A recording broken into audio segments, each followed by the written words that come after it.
સુરતના લીંબાયત વિસ્તારમાં એક જ સોસાયટીમાં રહેતા યુવકે સગીર દીકરીની છેડતી કરતા તેની માતાએ ઠપકો આપ્યો હતો. આ બાબતે બંને પક્ષો વચ્ચે વિવાદ વધ્યો હતો.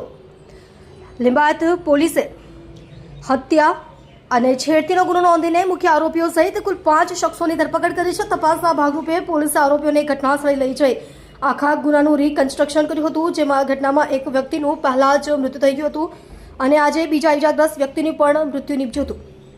જેમાં લીંબાયત પોલીસ દ્વારા કડક વલણ અપનાવી તમામ આરોપીઓનો વરઘોડો કાઢી તમામની બરાબરની સર્વિસ કરવામાં આવી. તમે જોઈ રહ્યા છો DNY ન્યૂઝ ચેનલ રમન કૌરની સાથે. જે સર ફરીથી લીંબાયત પોલીસ સ્ટેશનમાં 2020-2026 મુજબનો ગુનો છે દાખલ થયેલો. ગુનાની હકીકત એ મુજબની છે કે આ ગામના જે ફરિયાદી છે એમના દીકરી જે પોતાના ઘરે હાજર હતા કમળનગર આવાસની અંદર. એ દરમિયાન વોટિંગનો દિવસ હોવાથી પૂરા પરિવાર વોટિંગ કરવા માટે ગયેલા. એ દરમિયાન દીકરી પોતાના ઘરે હાજર હોય એ દરમિયાન એમની બાજુમાં રહેતા આ ગામના જે આરોપી છે, આરોપીનો સગીર વયનો જે દીકરો છે, એને આ કામના જે ફરિયાદી છે એમની દીકરીની છેડતી કરેલી. જે બાબતે આ કામના જે ફરિયાદી છે એ અને એમનો પરિવાર જે આ કામના આરોપી છે એના ઘરે ગયેલા અને આ બાબતને ઠપકો આપેલો કે તમારા દીકરા દ્વારા અમારી દીકરીની છેડતી કરવામાં આવેલ છે.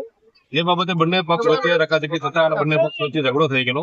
એ ઝઘડા દરમિયાન જે ફરિયાદી છે એના પતિ અને ફરિયાદી ના જે નણંદોઈ છે અને નણંદોઈનો દીકરો છે, આ ત્રણેય જણાને આ કામના આરોપીઓ પૂરા પરિવારે જે હુમલો કરેલો, જેમાં લાકડાના ચપ્પાના ઘા લગાવેલા અને જે લોકોને સારવાર માટે સિવિલ હોસ્પિટલ દાખલ કરવામાં આવ્યા.